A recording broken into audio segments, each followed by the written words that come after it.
Hello everyone, welcome to one more sweet video. Tasty చేపల పులుసు ఎలా చేయాలో చూపించేస్తానండి. ఫస్ట్ చేప ముక్కలకి పసుపు, ఉప్పు, కారం బాగా పట్టించి పక్కన పెట్టుకోండి. సైడ్లో చింతపండు పులుసు కోసం చింతపండు నానబెట్టుకొని పెట్టుకోండి.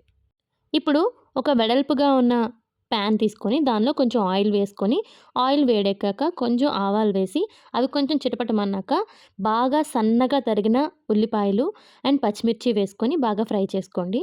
ఆ 2 బాగా ఫ్రై అయ్యాక కొంచెం టమాటో ప్యూరీలాగా చేసుకోవచ్చు, లేదంటే బాగా చిన్న ముక్కలు కూడా చేసుకోవచ్చు.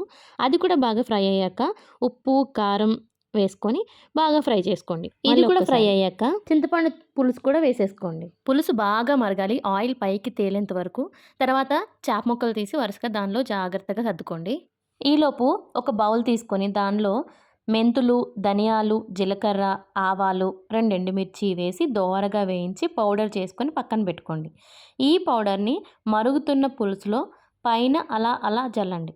అండ్ నెల్లూరు చేపల పులుసు స్టైల్ ఇది. సో లాస్ట్లో మామిడి ముక్కలు, ఇది ఆప్షనల్, మీ ఇష్టం.